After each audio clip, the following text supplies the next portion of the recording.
अध्याय 19। उन दिनों में जब इजरायलियों का कोई राजा न था, तब एक लेवीय पुरुष अप्रैम की पहाड़ी देश की परली ओर परदेसी होकर रहता था, जिसने यहूदा के बैतलहम की एक रखेल रख ली थी।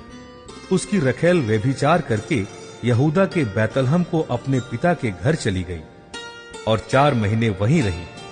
तब उसका पति अपने साथ एक सेवक और 2 गधे लेकर आया और उसके यहां गया कि उसे समझा बुझाकर ले आए। वह उसे अपने पिता के घर ले गई और उस जवान स्त्री का पिता उससे भेंट करके आनंदित हुआ।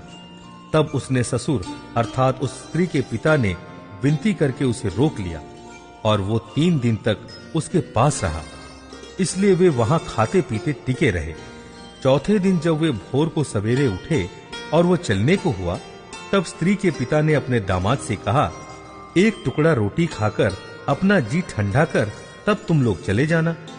तब उन दोनों ने बैठकर संग संग खाया पिया। फिर स्त्री के पिता ने उस पुरुष से कहा, और एक रात टिके रह और आनंद कर। वह पुरुष विदा होने को उठा, परंतु उसके ससुर ने विनती करके उसे दबाया, इसलिए उसने फिर उसके यहां रात बिताई। 5वें दिन भोर को वह विदा होने को सवेरे उठा, परंतु स्त्री के पिता ने कहा, अपना जी ठंडा कर और तुम दोनों दिन ढलने तक रुके रहो। तब उन दोनों ने रोटी खाई। जब ये पुरुष अपनी रखेल और सेवक समेत विदा होने को उठा, तब उसके ससुर अर्थात स्त्री के पिता ने उससे कहा, देख, दिन तो ढल चला है और सांझ होने पर है, इसलिए तुम लोग रात भर टिके रहो।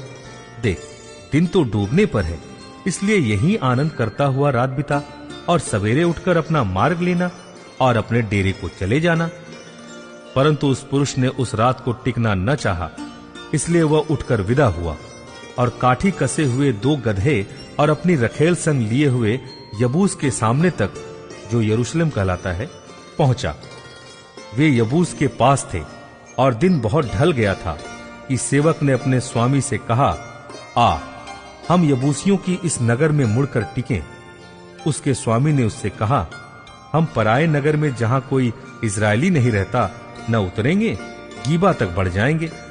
फिर उसने अपने सेवक से कहा, आ, हम उधर के स्थानों में से किसी के पास जाएं, हम गीबा या रामा में रात बिताएं।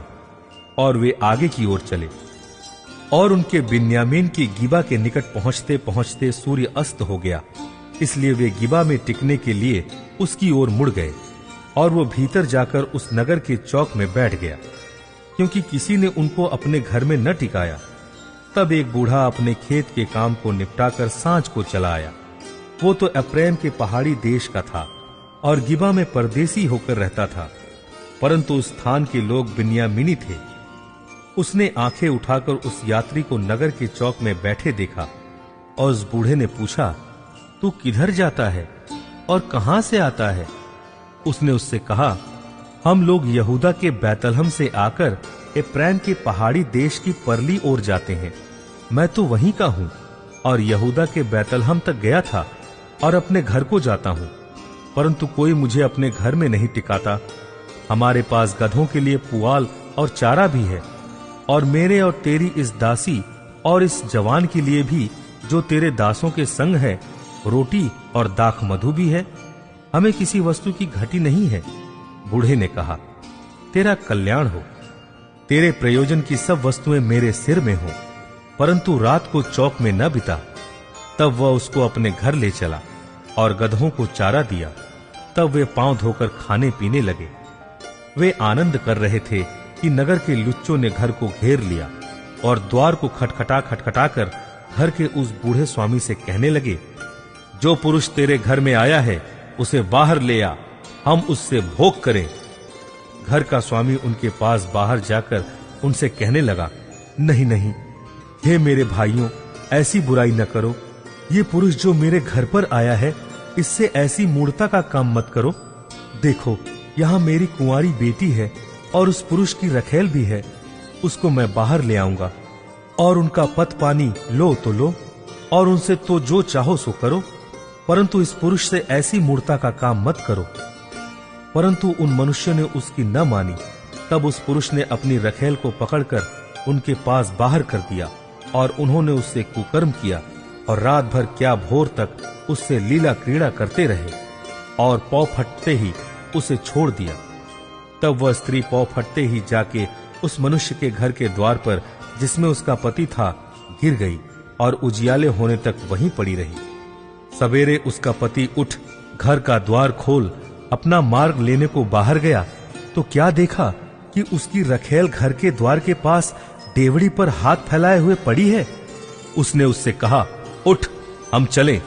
जब कोई उत्तर न मिला तब वह उसको गधे पर लाद कर अपने स्थान को गया।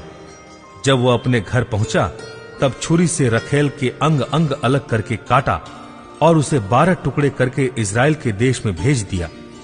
जितनों ने उसे देखा वे सब आपस में कहने लगे, इजरायलियों के मिस्र देश से चले आने के समय से लेकर आज के दिन तक ऐसा कुछ कभी नहीं हुआ और न देखा गया। अतः इस पर सोचकर सम्मति करो और बताओ